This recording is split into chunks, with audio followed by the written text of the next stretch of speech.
Welcome to It Only Takes a Minute. I'm Theo Belmont. Today, we've got two special guests and returning friends of the show. First up, Michael Diaz sits down with Jordan Davis from our information security team to share an update on this year's security awareness training.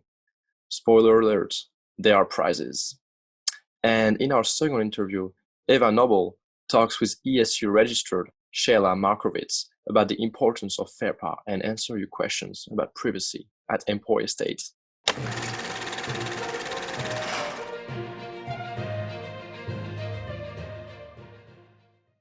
Thank you for talking with us today, Jordan.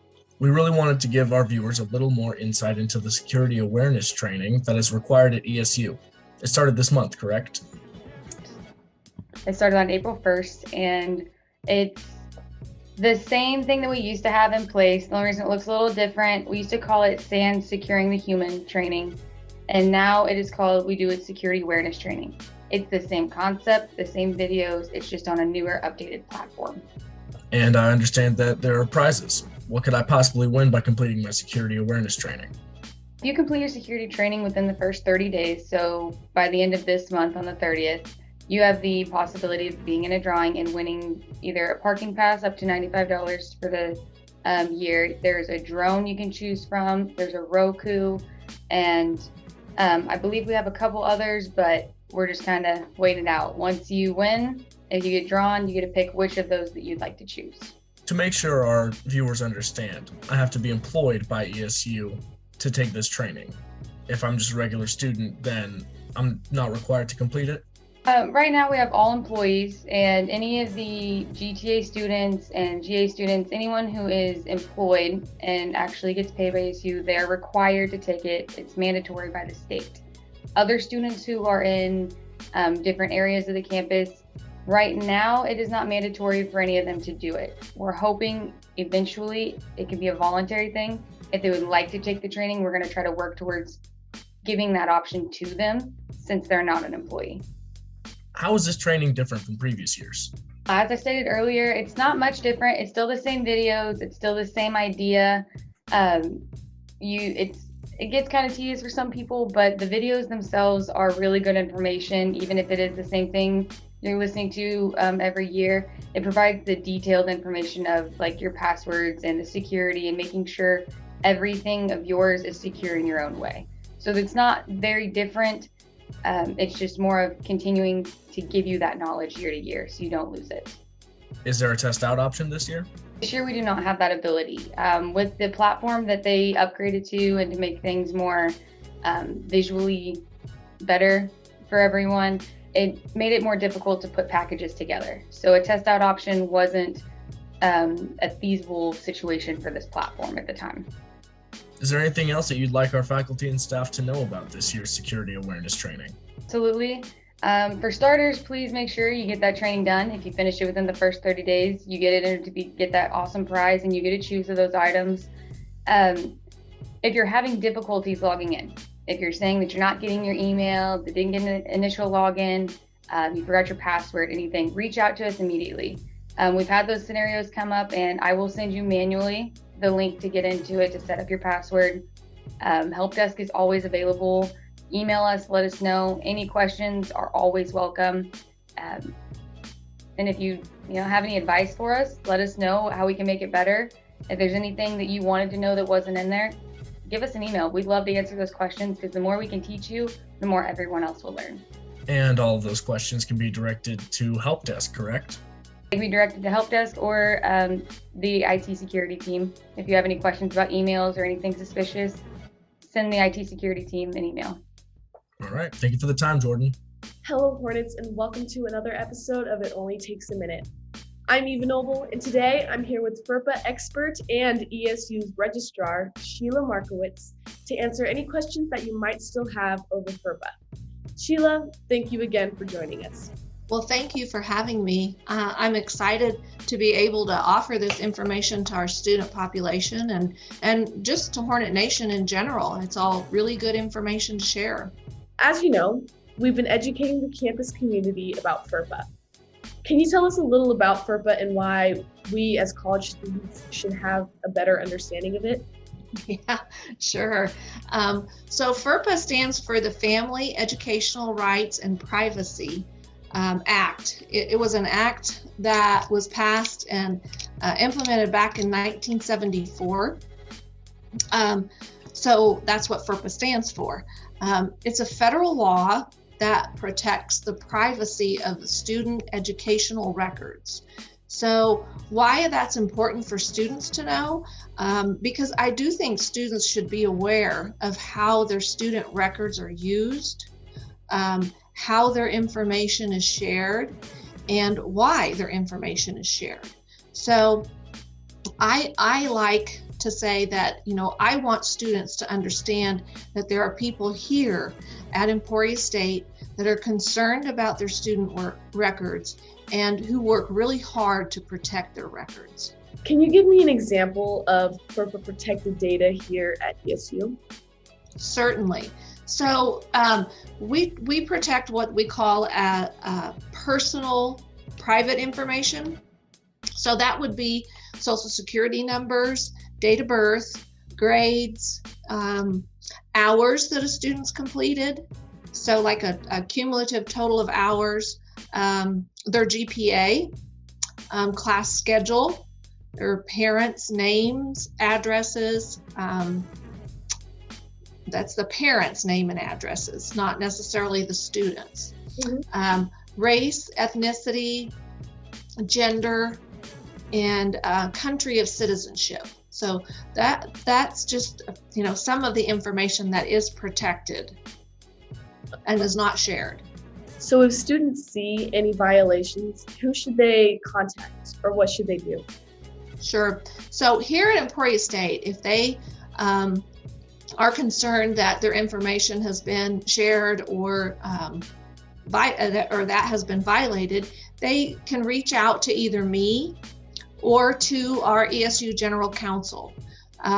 We would then work together to decide whether it would be an incident that we needed to report to the Family Policy Compliance Office, which resides within the United States Department of Education. So we try to, look at the situation and determine whether there has been a violation, and if there has been what we perceive as a violation, then we would in turn make that report to a higher entity.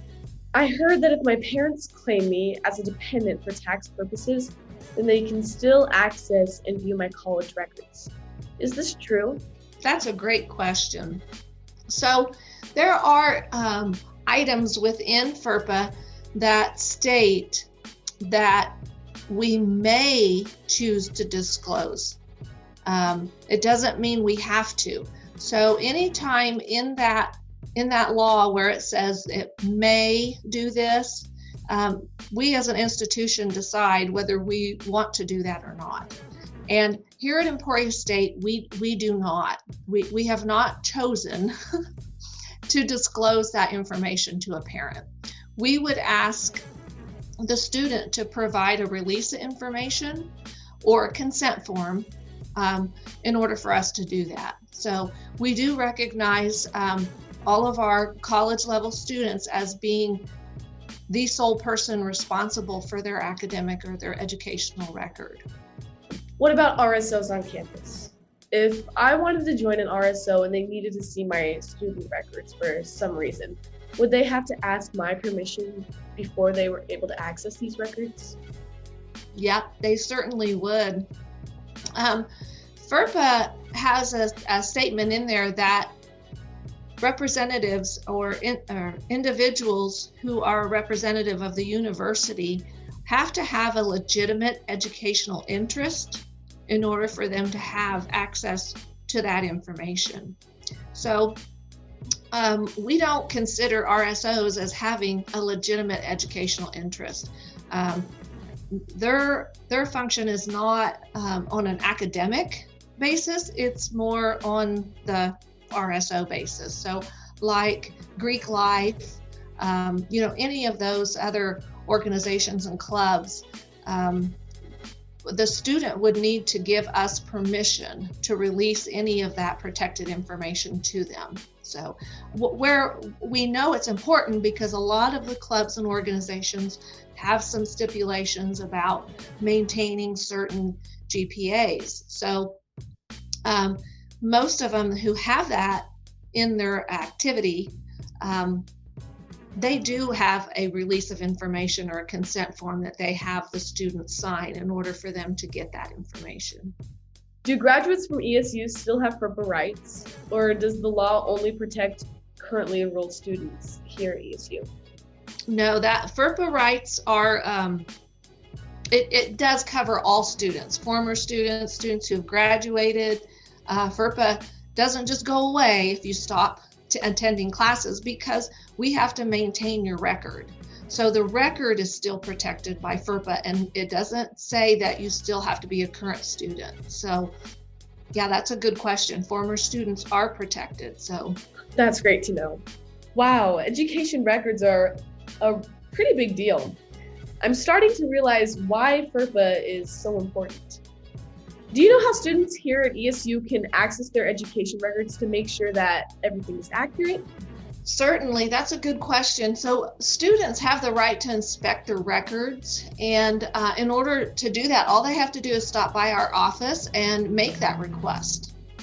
So once they make that request, our office has 45 days to prepare all the information for them.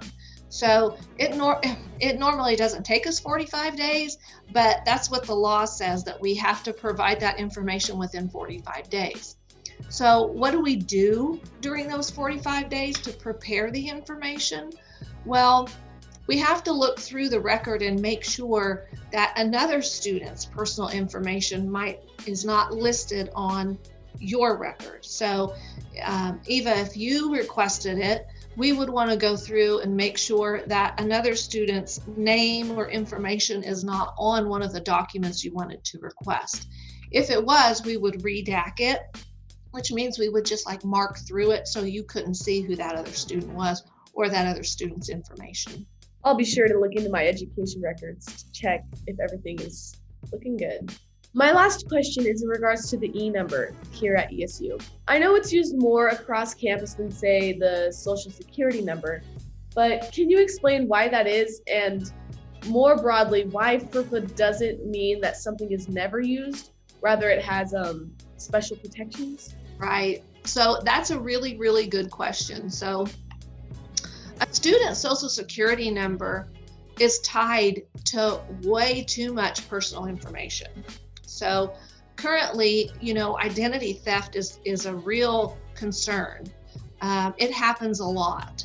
And so if someone should obtain a student's Social Security number combined with like their date of birth or anything else that is protected, that student could be at risk for identity theft. So that's why we would never, and most institutions never, use a Social Security number to identify a student. Most schools assign, like we do, a student identification number. And here at ESU, we refer to your student identification number as your E number. And that's because all of the identification numbers begin with the letter E. So you'll hear a lot of people say, do you know your student ID number, or do you know your E number?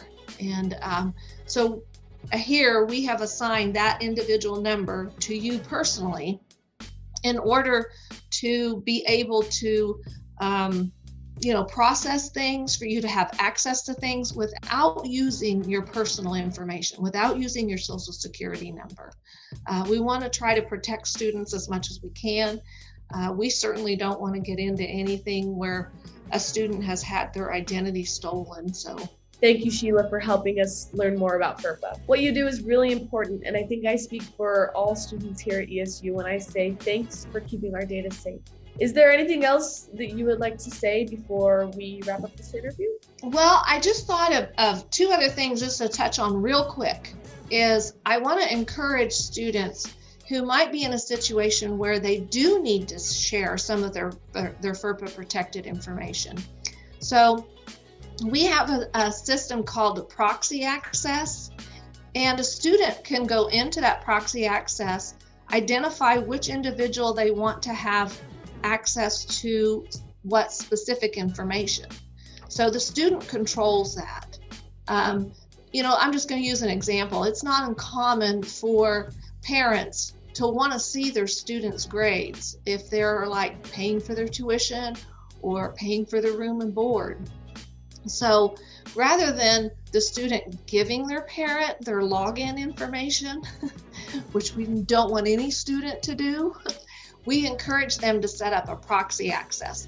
This would allow them to create a proxy account for their parent, and they can say, yes, I want my parent to see my midterm grades, or I want them to see my final grades, but I only want them to be able to see this until the end of the semester, and then I'm going to cut it off. So, that control is within the student's hands. So, and it allows the parent to log in and obtain the information themselves. So we really encourage students to check that out when they're in the situation. It can benefit both the student and the parent, both. So yeah, the other thing I was going to mention was I want to make sure students are aware of the fact that if they're going to use their professor as a reference, that they want to have a good conversation with their instructor or their advisor about that. They need to make sure that they maybe sign a release with that advisor to stipulate what information they feel comfortable with their advisor or instructor sharing in a reference situation. So I think that would be about it. Those are the two big things I just wanted to touch on, besides all the other really great questions you asked, Eva. Well, thank you for informing students on those issues as well. I appreciate that. All right, that's all we have time for today, Hornets. Thank you for watching, and I hope you know more about FERPA, what it is, how it affects you, and how you can be more aware of keeping your data safe. Remember to visit our all-new FERPA website at esutechsite.com/FERPA for more helpful information. And we'll see you soon for our next episode of It Only Takes a Minute.